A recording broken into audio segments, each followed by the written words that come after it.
We don't want to miss a word. Well, my name is Barbara Brewster. I was born in Arizona. My favorite husband is here. Bill, will you raise your hand? Yay. 55 years together. We have been together 53 years in John Birch Society. And we together have 7 children, 37 grandchildren, and 7 great-grandchildren. So we have a lot of fun. And what I hope and pray is that as time goes on, they all don't think I've ignored them but I don't get in their hair as much as I would if I weren't involved in preserving liberty. And preserving liberty, I always love John Adams' statement, similar, paraphrasing just slightly.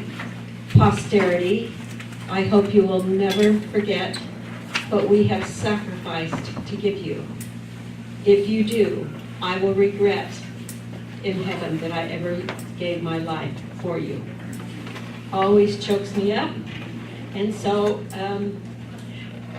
in such many ways, this is a privileged time to be alive.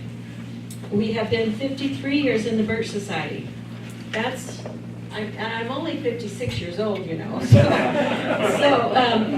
that's a lifetime. That's an adult lifetime. And nevertheless, it's kept me going. I mean, I play a little more tennis. I do a few other things. But anyway, I'd like for Bill to stand and tell a little bit about what we have on the back table, because we brought some materials in case you would like. It's John Birch material, in case you would like to purchase some of it. Okay. The microphone's being brought to you, honey. I don't have that much, but I have information that probably a lot of you have never seen, and maybe some of you haven't even heard of the USMCA. Does everybody know what the USMCA is? Raise your hand if you do not. That is President Trump's replacement for NAFTA. It's devastating, believe me. It is sovereignty destroying. If you thought NAFTA was bad, this is NAFTA on steroids. And President Trump, one of the first things he did when he took the oath of office, afterwards, one of the first things in the Oval Office, he signed an executive order pulling us out of the Trans-Pacific Partnership. The USMCA, to replace NAFTA, has many of the same provisos that the Trans-Pacific Partnership has. One of the major ones is it sets up a commission that oversees all of the operations of Canada, United States, and Mexico. It integrates our 3 economies. You know what integrate means? It means it combines them all. In order for us to be combined with Mexico, guess what has to happen to our economy? It has to go down. Share. And with Canada. So anyway, you each have a little, what we call a Slim Jim, that explains a little bit about the USMCA. I'd urge you to go to jbs.org and thenewamerican.com and do your own research and learn about the USMCA. Now, secondly, I have a magazine called Rescuing the Children, and it talks about, you talk about Common Core, well this talks about that and a whole lot more. When and where all our dumbing down of our education started and what's happening now. I do have this reprint from the New American magazine on the USMCA. I'd urge you to read it because this is under the radar. Nobody's talking about it. We're the only ones that are talking about and opposing the USMCA at this point.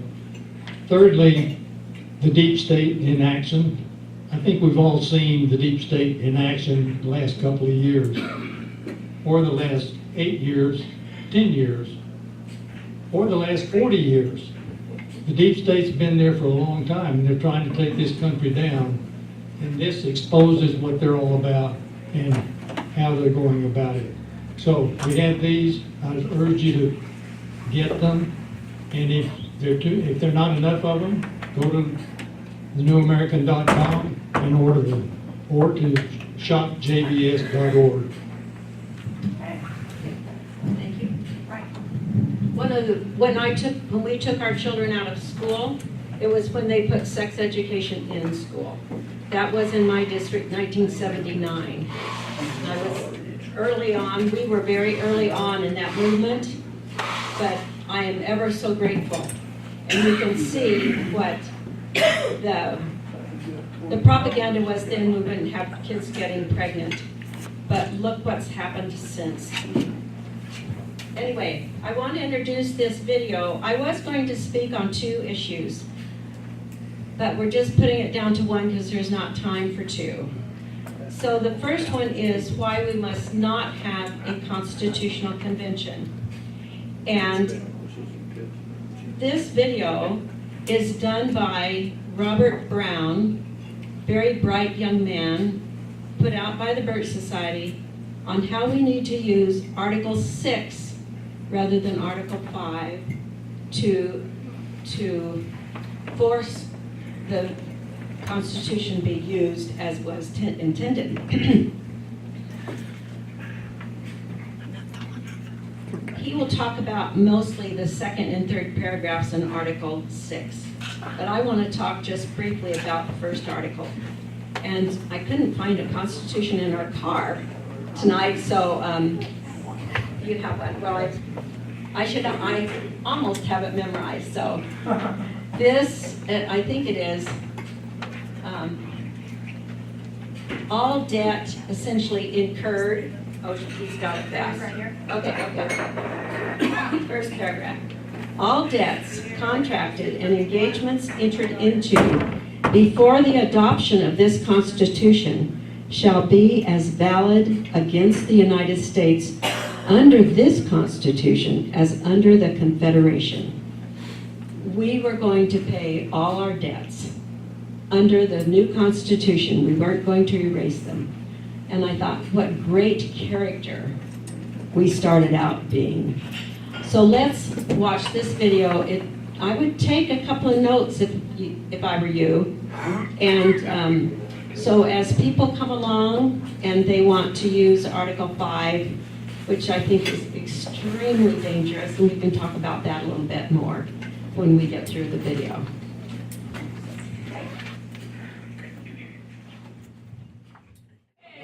Talking about the right to amend the Constitution, where Article 6 is talking about the demand that every elected official take an oath to uphold the Constitution. Without further ado, Robert Brown, reign in big government. Thank you.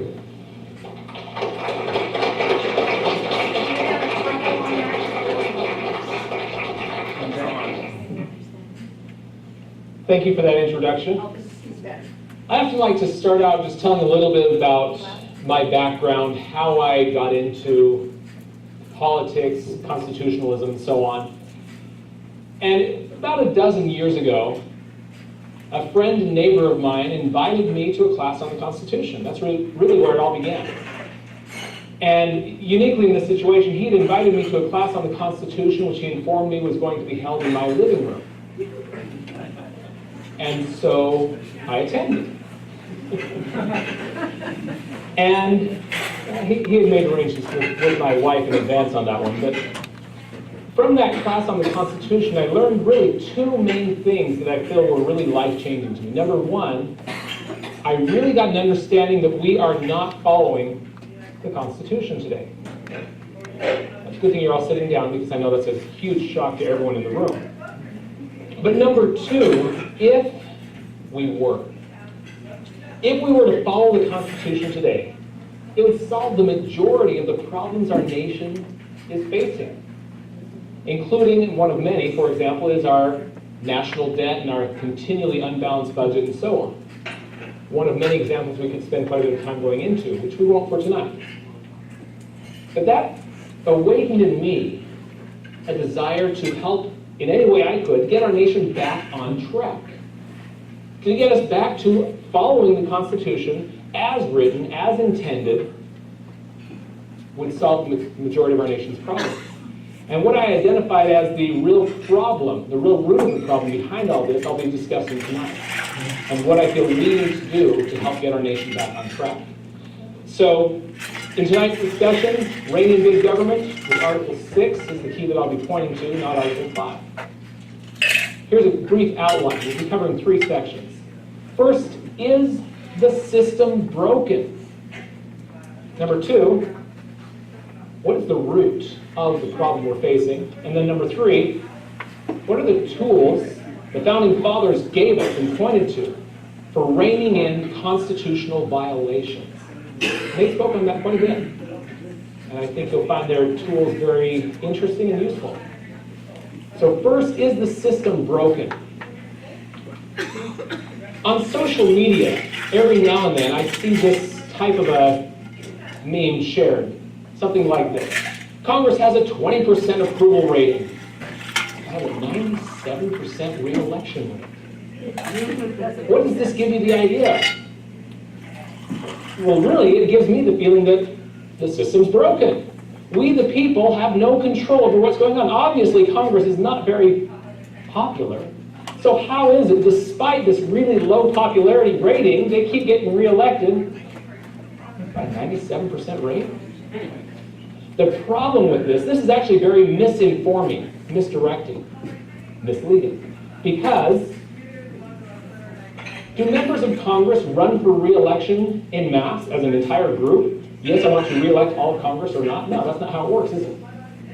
Each member of Congress runs for re-election individually in their home district. And what is their approval rating in that home district is a more important question to be asking. Another thing that shows the system and how our Congress is doing is the Freedom Index. This is a report published by the John Birch Society magazine, The New American, twice per year. It's essentially the voting records of Congress compared to the Constitution. And on average, as a whole, Congress is somewhere around a 34% in the last score, for example, in following the Constitution. Now, back in high school, I recall, if I were to get a 34% on a test, how did I do on that test? I just failed, right? Congress is failing when it comes to upholding the Constitution as a whole. That is not a very good reflection of upholding your oath of office. Again, that makes you feel like maybe the system's broken, but let's go back to this approval rating concept. I'm going to pick on 2 members of Congress. Mitch McConnell, first of all.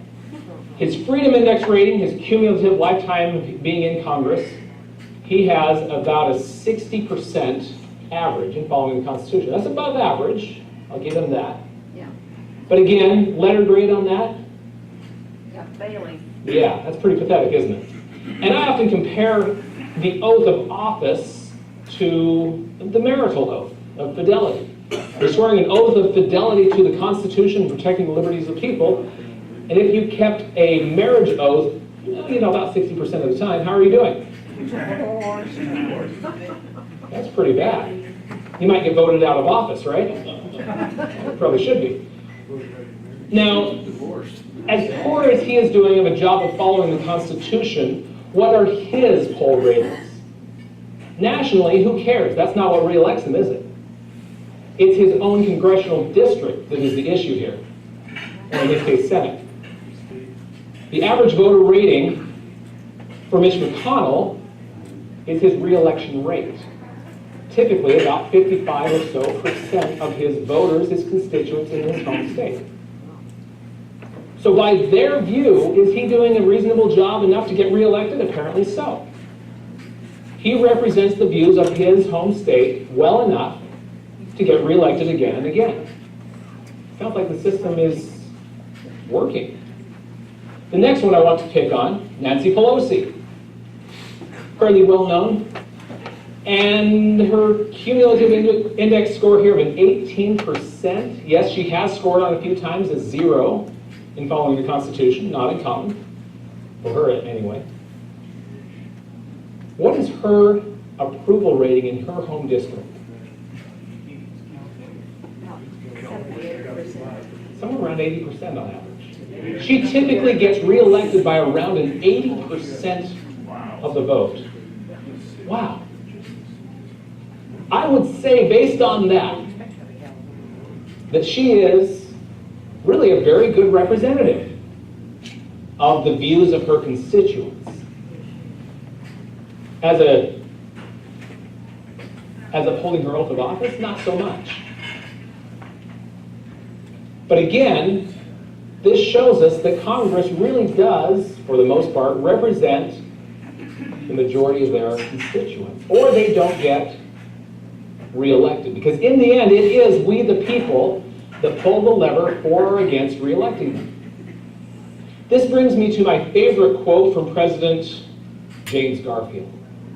I think he said it best, where he says, "Now more than ever before, the people are responsible for the character of their Congress. If that body be ignorant, reckless, and corrupt." Try to imagine that. Congress, ignorance, reckless, corrupt. Okay, good, you got that? If Congress be ignorant, reckless, and corrupt, why? It is because the people tolerate ignorance, recklessness, and corruption and keep re-electing it, right?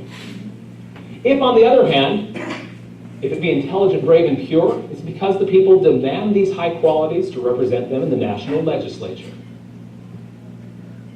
Who does that point the finger to of blame for the character of our Congress? We the people. We the people.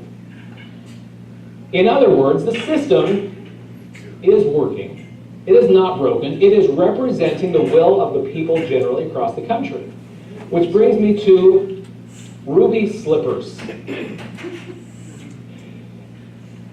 And this, hopefully, brings to your mind the story of the Wizard of Oz, where Dorothy Gale is told from the beginning, when she finds herself in Oz trying to find her way back, she's told to go find the wizard. And the wizard will be the solution to her problems. In the end, she finds him, and he turns out to be a fraud. And the real solution that she'd been seeking all along, she always had. She already had the power to solve her problem, she just didn't know it or how to use it. Click your heels 3 times, there's no place like home. Anyway, in the same way, as we the people feel like we are powerless to get Congress back on track, to get the federal government following the Constitution, we actually have had the power all along. I'll demonstrate that a little bit more as we analyze what is the root of the problem. And to illustrate this, forgive me, my father is a college professor. And so a little bit of that comes out of me. We have a pop quiz for you tonight. A quiz on the U.S. Constitution. And for me, the type of things that we need to quiz on aren't the trivia, like, what's the minimum age requirement to run for U.S. House of Representatives? Well, it's 25, but is that the problem our nation's facing, the 24-year-olds are sneaking in under that rule, violating it? Or are our problems more deep than that? I have 10 questions for you from the Constitution, and these are ones I feel are crucial for people to know and understand, and if we understood these things generally across the country, it would totally change the political makeup of our nation. Now, granted, with this group, most of you are fairly politically active and informed. I expect you're going to score far better than if we were to do this same quiz just out on the streets of town here. But I want each of you to just mentally keep a tally of how many of these you feel like you already knew before I tell them to you. So question number 1, what does the Constitution say is necessary to the security of a free state? Don't blur it out. Don't give the answer away. And just quick raise of hands. How many feel like you know this answer right off? Good portion of the room. I have to say that's actually higher than the last time I did this quiz. Good. What is necessary to the security of a free state? A well-regulated militia, the Second Amendment tells us, being necessary to the security of a free state, the right to keep and bear arms shall not be infringed. Interesting. That could be a class of its own. In fact, that is one of the lectures in my 6-lecture series, if you want to go deeper into that topic. Question number 2. What does the Constitution say about the duration of office for Supreme Court justices? Generally, the number one answer I get to this is wrong, which is life appointment. Well, the Constitution actually says they shall hold their offices during good behavior. A good example of not good behavior, I'll turn to Ruth Bader Ginsburg, who publicly admitted that she looks more to international law than she does to the Constitution in her rulings. And subsequently she admits, I probably violated my oath of office in so doing. But what does that matter? She has a life appointment, right? Well, no. Technically, no, she doesn't. She's only supposed to hold her office during good behavior. That is not good behavior, and she should be, what? Impeached. She should be impeached for that, and that is up to Congress.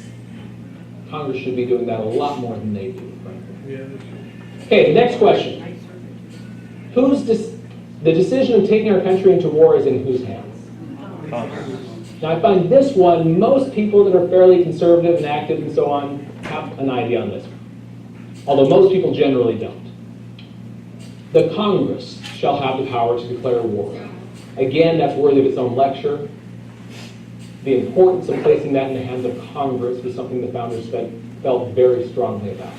That not one person, but a whole body of people would deliberate on whether or not to go to war. Number 4. How's everyone doing so far? Pretty good? Okay. What does the Constitution say about bills of credit? Generally, I have people ask, well, what is a bill of credit? When I bring this one up. First, here's what it says about it, then we'll talk about what it is. No state shall emit bills of credit. That's the only mention. However, it was proposed. In the Constitutional Convention of 1787, they proposed the language of having Congress emit bills of credit, and they shot that one down.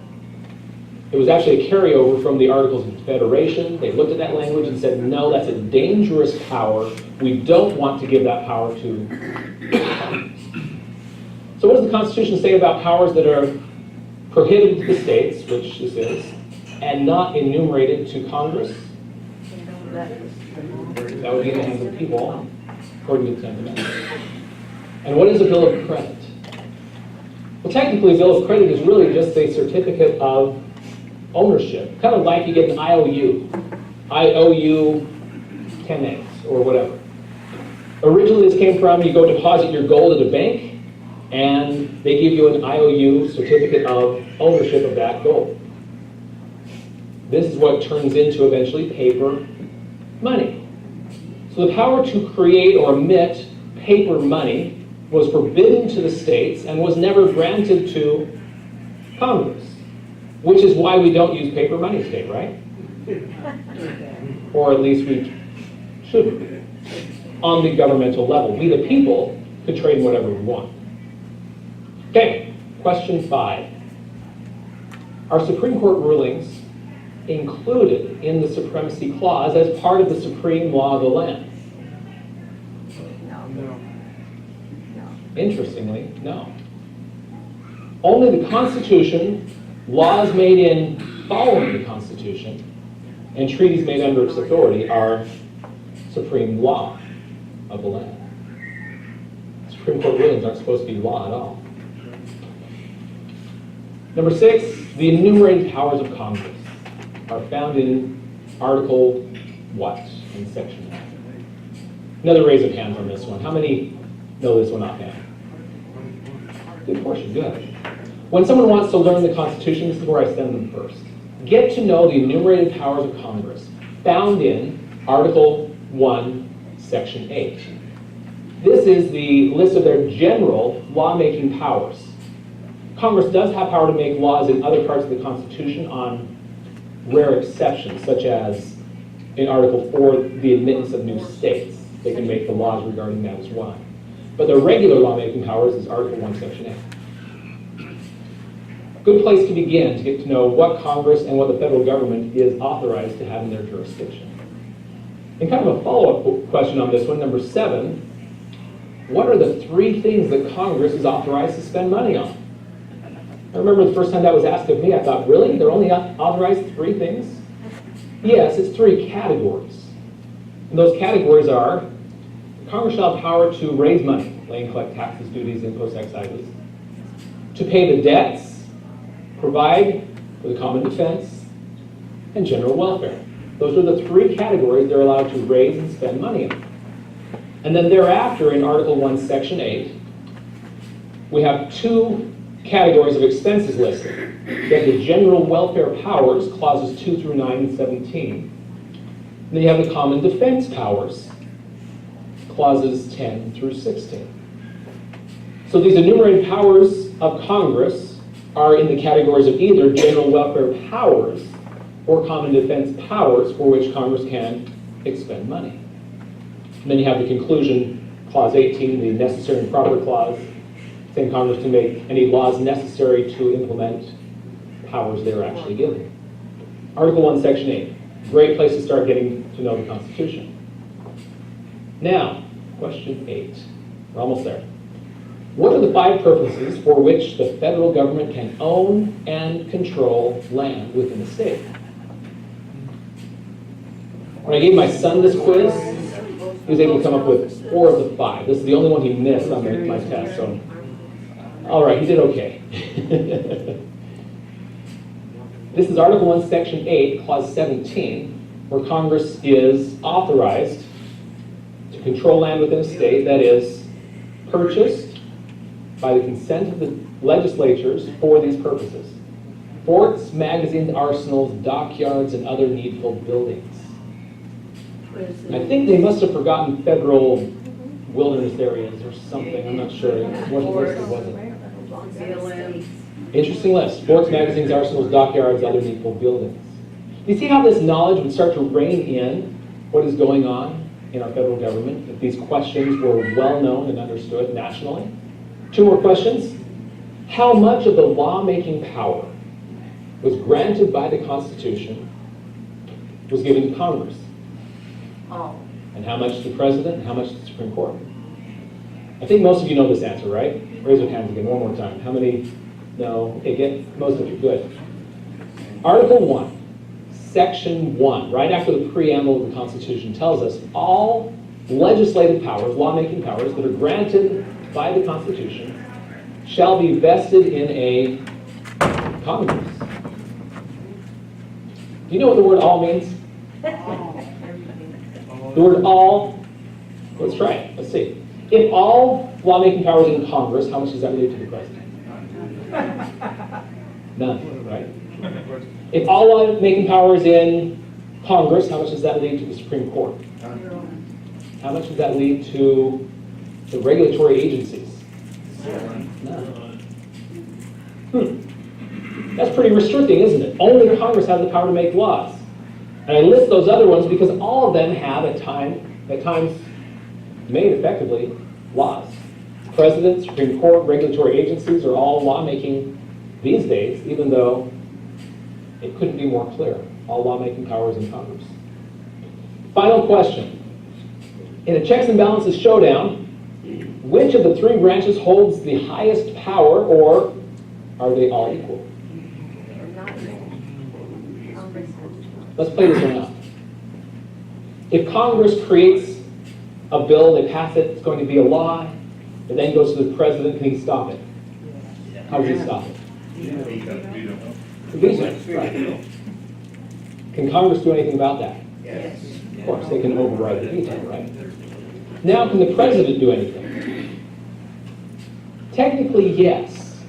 By virtue of the fact that the implementation of law intentionally was put in separate hands from those who create the law. This is what the founders intended, was that would be a check, that if there was a law so bad, even though they overrode his veto, he's the one that has to implement the law. Has a president ever refused to implement a law? Yes, quite a few times actually. And that is the power he has in his position as a separate body from the federal government. That was intentional. Now he's supposed to be swearing an oath to uphold the law, to faithfully execute the law, and so on. But if there's a law that is unconstitutional, If I were president, absolutely, I would be refusing to implement it. That's his job by swearing his oath of office. In the same way with Congress versus the courts, what happens there? Ultimately, they again have, they have the power to shoot down laws made by Congress, right? Not enforce them. But what can Congress do in both cases? If the president refuses to implement a law, if the courts refuse to enforce a law, does Congress have any recourse? Yes. In both cases, Congress ultimately has the power of impeachment. That's really the highest power, because at that point, can they do anything in response?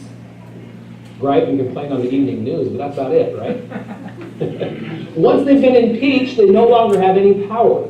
The highest power, the ultimate power in these checks and balances is the power of impeachment, the power to remove them from office. Congress wins.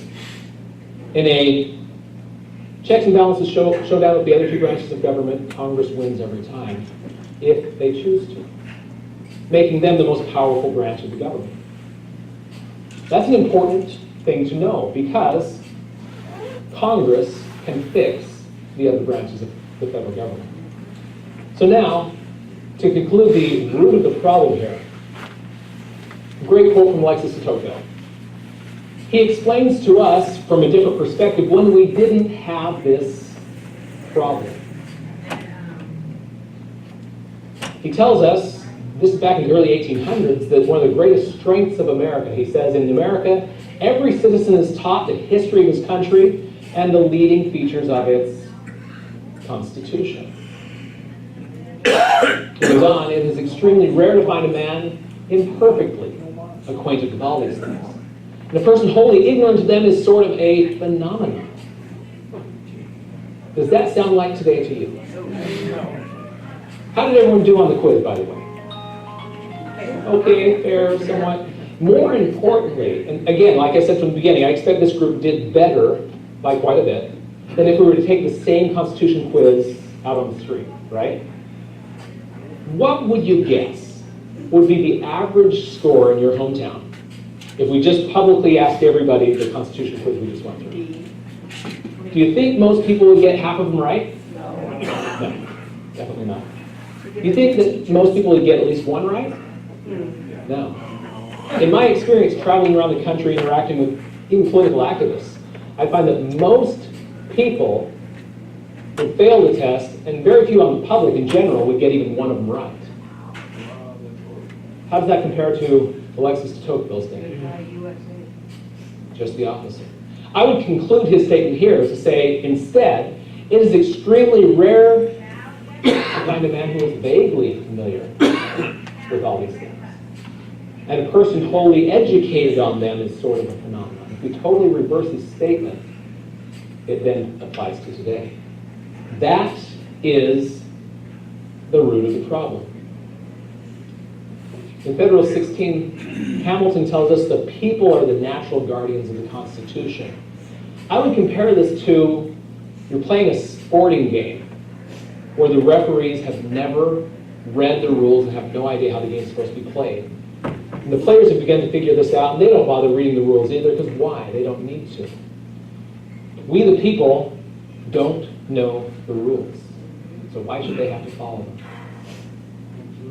It really is that simple, isn't it? Washington, D.C. doesn't play by the rules because we, the people, don't know the rules. That is the root of the problem. How could it be any different? How could it be any different? If the people don't know the rules and don't insist on them being enforced, what else would we expect? Which then really points to what the real solution is.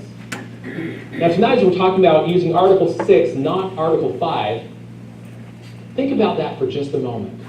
Article 5 is the way of making amendments to the Constitution. Can you think of an amendment that would solve this problem? It's now constitutionally mandatory that everybody know the Constitution. They'd probably just ignore that provision as much as any other. We cannot solve the problem unless we solve the root of the problem. And so either we have to change the Constitution to be less reflective of the will of the people, or we have to change the people to enforce the Constitution. So as we jump into tools to rein in constitutional violations, let's look at what the founders actually said to do. The first one, we will look at what they said Article 5 was for, the amendment process. Is it for reining in constitutional violations or for correcting errors? And again, as we look at different quotations from the founders talking about using the amendment process, Hamilton says it's for supplying for any defects that may be found in the Constitution. Madison was for the amendment of errors in the Constitution. George Washington says in his farewell address, if the distribution or modification of constitutional powers be in any particular wrong, let it be corrected by the amendment process as the Constitution designates. What's he saying it's for? If you find an error in the Constitution, change the Constitution. Madison's letter to Edward Everett tells us, should the provisions of the Constitution as here reviewed be found not to secure the liberty and happiness of the people against usurpations and abuses. And notice what he's saying here. This is interesting. Could the Constitution be a source of why the federal government is usurping and abusing power? He's suggesting that is one possibility. On the other hand, could they simply be ignoring clear provisions of the Constitution? I think those are two different root causes, aren't they? We need to analyze which one is the real root of the problem today. In this letter from, in this note from George Mason, this is actually Madison's notes of the 1787 Constitutional Convention, where they were forming our Constitution. George Mason talked about the need for an amendment process through the states as well as through Congress. He says, no amendments of the proper kind will ever be obtained by the people if the government should become oppressive. Now in this one, does he define one or the other here? Is he talking about government becomes oppressive because of errors in the Constitution, or is he talking about they're just blatantly ignoring it? He doesn't say. This one is just vague. And this is one that Article 5 Convention promoters point to as, see, this is why we're supposed to do it. This is why it's in there. But it doesn't tell us, if they're blatantly ignoring the Constitution, you need to change the Constitution. In fact, the logic here is inescapable, isn't it? The logic we see here is, if there are flaws in the Constitution, change the Constitution. But if your problems are elsewhere, they're just ignoring the Constitution, then we need to fix them. And George Mason, elsewhere in the Constitutional Convention of 1787, did clarify why he felt amendments might be necessary. He says, the plan now to be formed will certainly be defective. Amendments, therefore, will be necessary. They didn't think that they were going to create a perfect document. It probably needs some tweaking over the years. And if it has, again, errors in the Constitution, that's what the amendment process is for. It is not for reining in constitutional violations. However, they do give us some good ideas of what to do in that case as well. And for my assessment today, as I began this presentation, the problems we're facing are not because of flaws in the Constitution. If we were to be following the Constitution as written, you may remember I mentioned, it would solve the majority of the problems our nation's facing right now. What we're needing to look at is reining in constitutional violations. Changing the Constitution does not address the root of the problem. So what does? Article 6. Article 6 of the Constitution, starting with Clause 3, this is the oath of office clause. And it requires everybody at any level of government, national, state, local, whether they're members of Congress, and as it says here, senators and representatives before mentioned, that be Congress, and the members of the several state legislatures, as well as executive, judicial officers, the United States, and of the states themselves, shall be bound by oath or affirmation to support this Constitution. Who's required to swear an oath of office to the Constitution? Everybody at every level of government, appointed or elected, military, police, sheriffs, on and on. Let me point out two key groups here that are key to protecting and reining in, protecting the Constitution. The members of the several state legislatures. They have a very key obligation in enforcing the Constitution. And their job, their role, as I see it, is largely defensive, to defend against abuses of the Constitution. The second group I want to point to is Congress, the senators and representatives before mentioned. Their role can really be both, but they're the ones that have the power of going on the offense. That if there is a violation of the Constitution by the president, for example, we talked about their power to impeach him. If the Supreme Court is overstepping their bounds, Congress has the power to go after the Supreme Court. They can impeach judges. They can restrict the jurisdiction of the Supreme Court. They can dissolve and restructure the lower courts. Congress has tremendous power to go on the offense to rein in the federal government. Both of these, the state legislatures and Congress, are at our disposal. As James Garfield said, we the people are responsible for the character of our Congress. We're also responsible for the character of our state legislature, aren't we? So it looks like this. We the people hold our elected officials accountable to their oath to uphold the Constitution.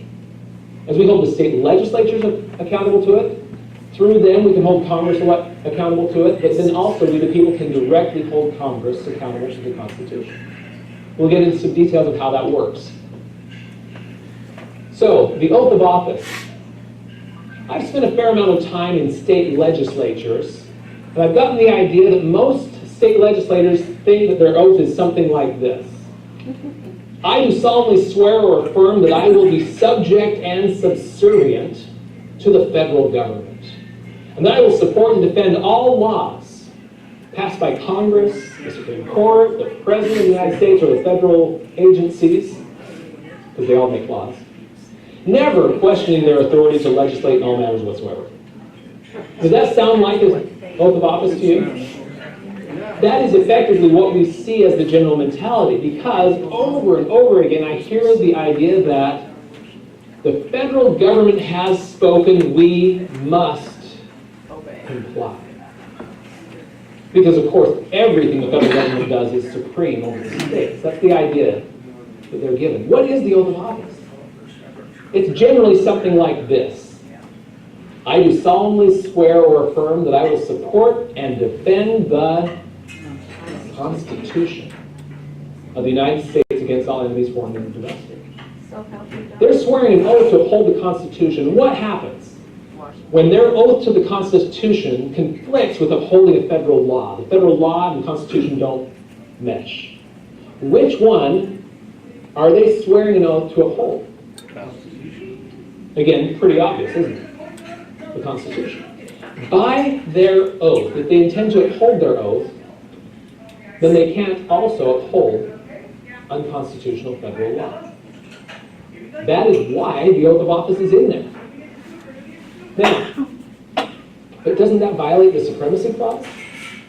That's the common objection I get there. Have you ever read the supremacy clause? Because the supremacy clause answers that. Now here's what they want you to believe the supremacy clause says.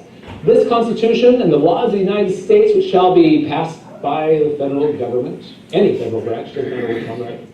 They can all pass laws. Any laws of the United States which shall be passed by the federal government shall be the supreme law of the land. That's not what it says. In fact, it places a limitation on what federal laws are supreme. What it says is,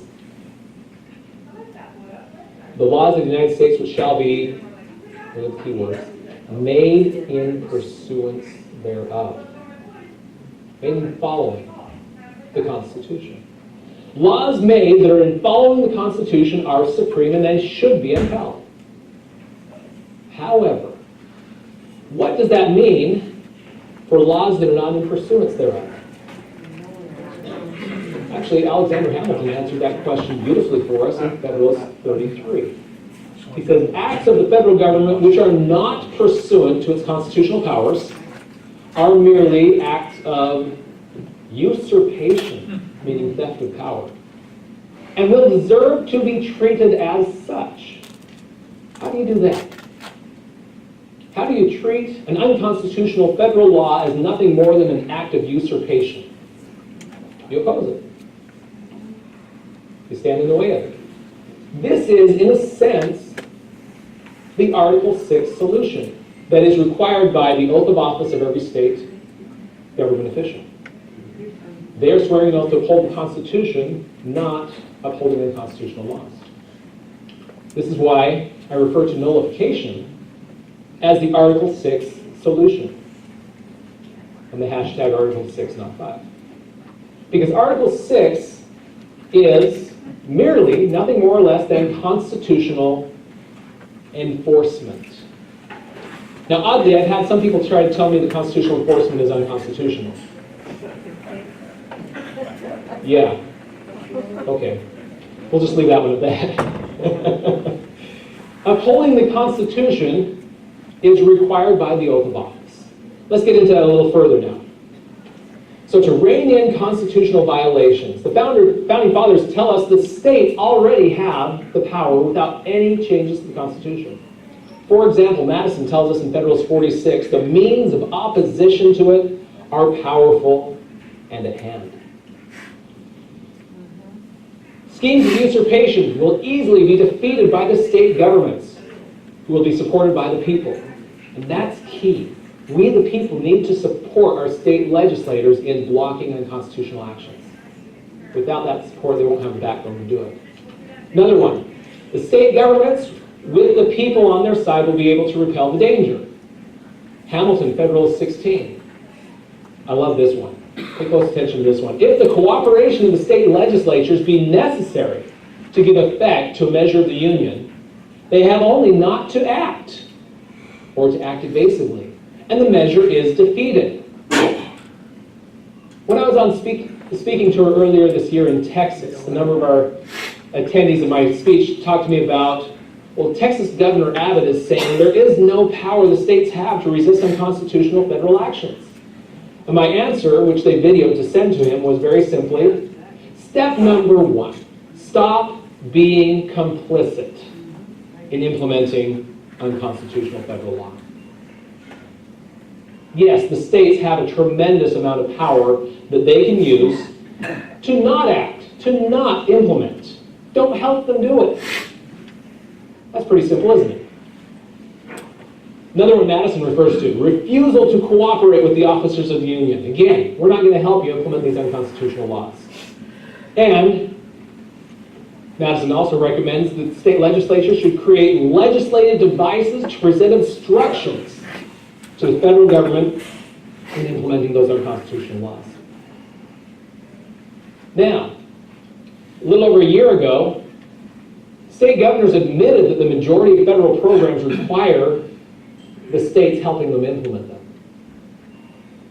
This was during the government shutdown, where they were worried, which government programs are we shutting down for you?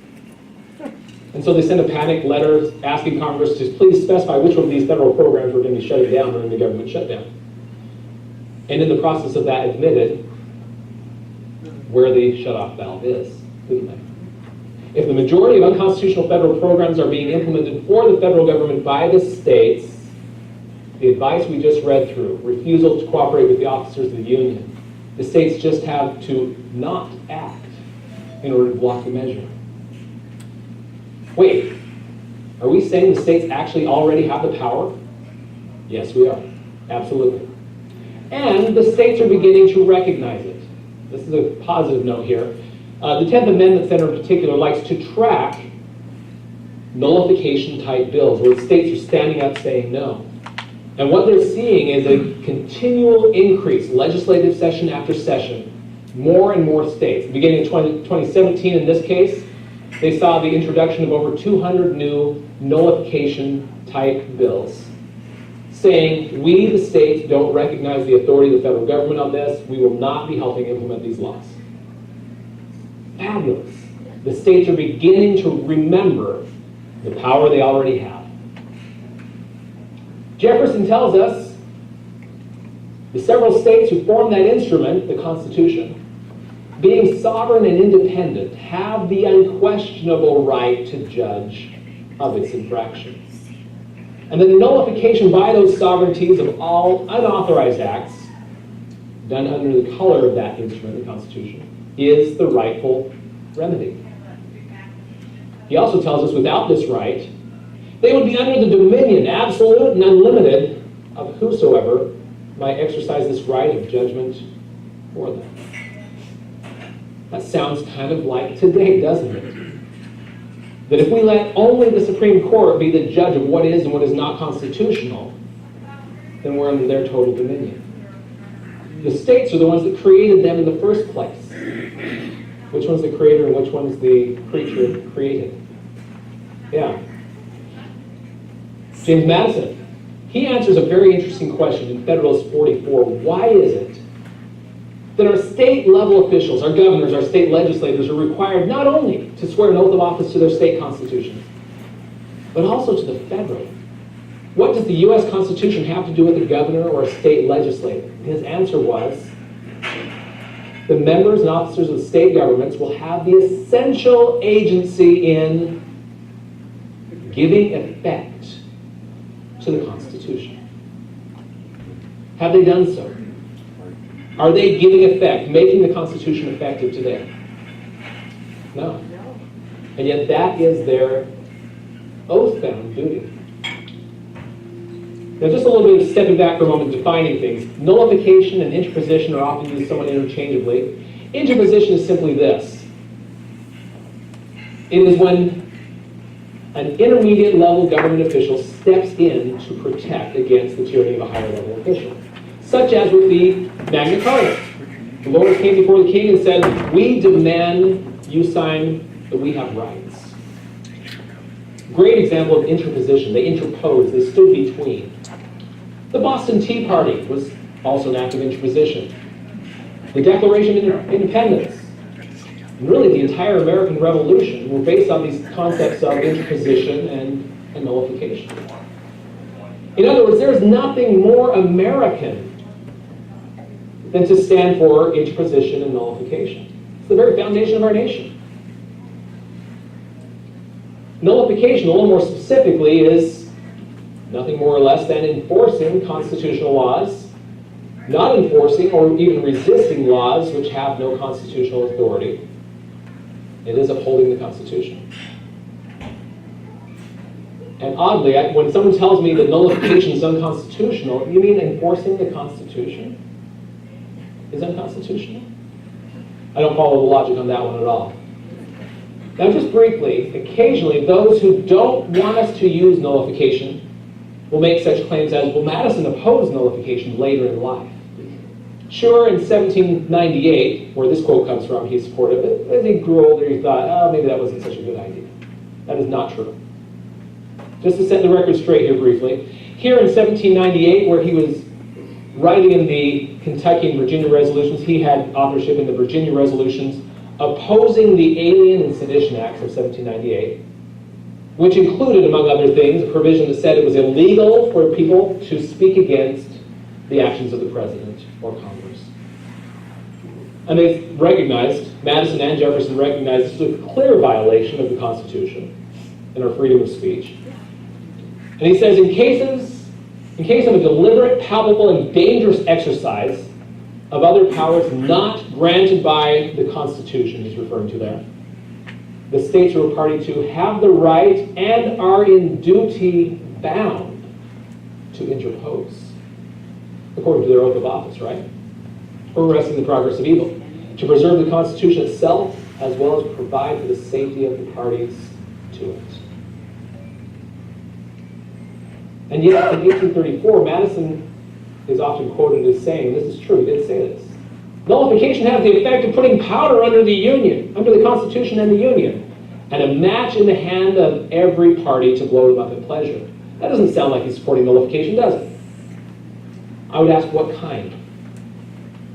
What kind of nullification is he opposing there? And a hint in that same letter says, the offspring of the discontents of South Carolina. He was referring to what we might call as nullification as advocated by John Calhoun, which is very different from the type of nullification that he and Jefferson, in the next quote, were advocating earlier. In fact, later the same year, in 1834, December, Madison wanted to set the record very straight, where he endorses Jeffersonian type nullification. He says, but where powers are assumed which have not been delegated, he's quoting Jefferson here, every state has a natural right, in cases not within the compact, to nullify. And then he interjects his own thoughts on Jefferson's statement there. He says, thus, the right of nullification meant by Jefferson is the natural right which all admit to be a remedy against insupportable oppression. Is he endorsing nullification here? I don't think there's any question about that. All admit this is a natural right as a remedy against insupportable oppression. So 3 or 4 months prior to that, he's saying nullification had the effect of putting powder under the Constitution of the Union and blowing it up. What's he talking about? Nullification as advocated by John Calhoun was very different. Let me give you a definition here. John Calhoun was suggesting the idea that one state, South Carolina, could nullify, in this case, a trade tariff for the entire Union and block it from any state being able to observe that trade tariff unless and until 3/4 of the states gathered together in convention to override their nullification. That's a very different concept of nullification than what was advocated by Madison and Jefferson. Simply saying on their own that as a state, we will not be helping implement this law within our state. What other states do is up to them. Totally different concept. Madison never spoke against that Jeffersonian type of nullification. It is the natural right which all admit should be a remedy against insupportable oppression. Okay, so moving forward, what about the people? We, the people, already have the power as well to rein in constitutional violations directly to Congress. We can do it through our state legislature, but then we also have a direct influence on our members of Congress. Again, looking at the founder's words, means of opposition to this are powerful in hand. Madison refers to the power of the people as the ultimate redress against constitutional violations. He refers to the power of the disquietude of the people being a powerful tool. What is disquietude? That's not a word we use often enough. I love that word. Disquietude means the people are getting upset. They're starting to speak against what you're doing.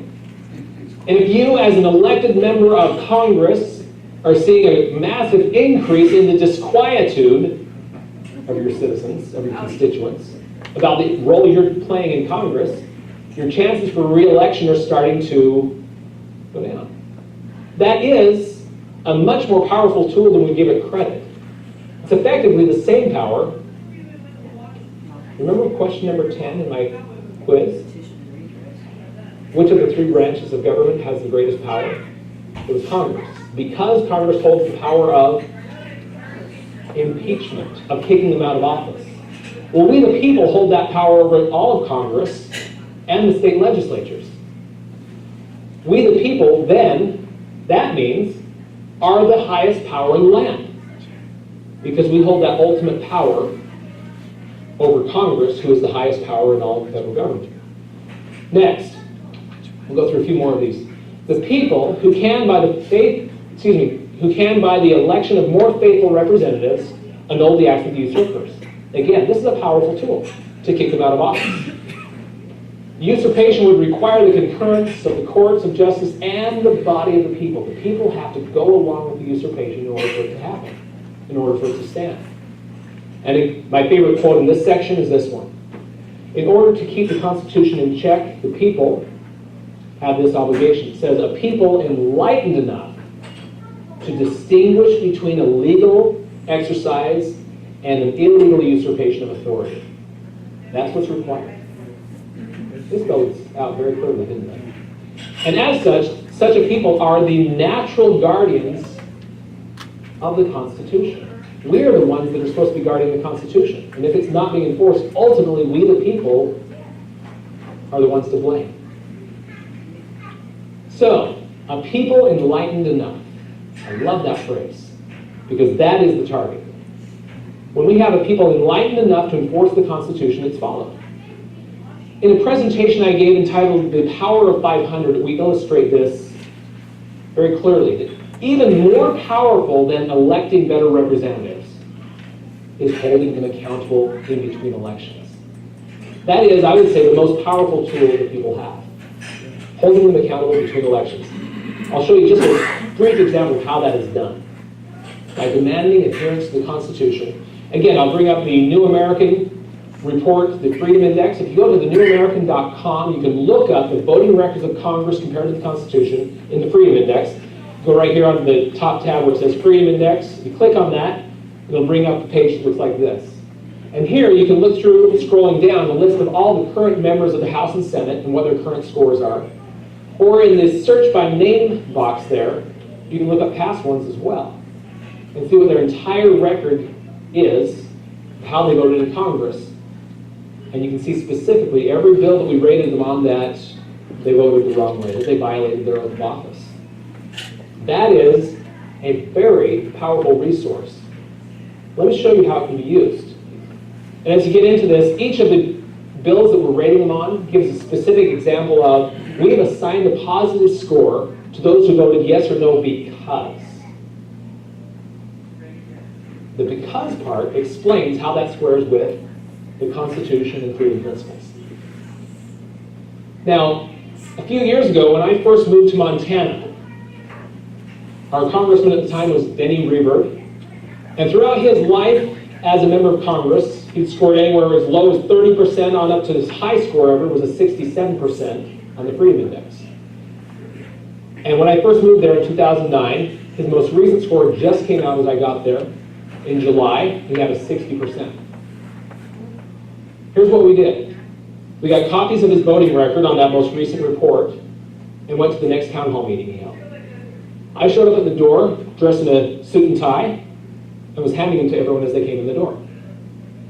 And they all started getting the idea that I was with his staff and, oh, thank you, and, you know. Went and sat down, and little by little I started hearing people saying things like, you know, I don't think he was with the Reber staff, as they started reading through what I had handed them. Because it wasn't particularly favorable. It showed all the different unconstitutional votes he had done recently. And as the meeting ensued, there began to be a lot of questions from the audience. Where did you feel you had the authority for this vote? And as we began to do this across Montana, every time he held a public meeting, he'd run into more of us that had copies of his voting record and were asking these key questions. We started handing these out, spreading them all over the state. And by the next Freedom Index edition, just a few months later, his score jumped up to an 80%. That's impressive. Next score, 6 months later, 80%. The next one, 9%. The next one, 90%. And then he decided he wanted to run for another office, and we got a new congressman. There's a lesson here. Is that a notable change? This is what we call the power of 500. Where just a few people working in a coordinated fashion can hold their feet to the fire so they pay attention. Now in this case, he changed almost immediately. And he began to refer to me and our team effort as my conscience. Yeah. And he actually publicly thanked us for keeping him honest, was his words for it. Thanks for keeping me honest, keeping me on the ball where I'm supposed to be doing. This can be done. This isn't that hard. It can be done in any congressional district. If we start holding their feet to the fire, they start to get the hint. It is really that simple. So this brings me back to the same point. We already have the power. We just need to use it. That brings us to that Rudy Slippers concept, right? So to wrap up, I have a few quotes I want to share with you from the Founding Fathers that emphasize this point. Thomas Jefferson tells us, if a nation expects to be ignorant and free, it expects what never was and never will be. Think about that one for a moment.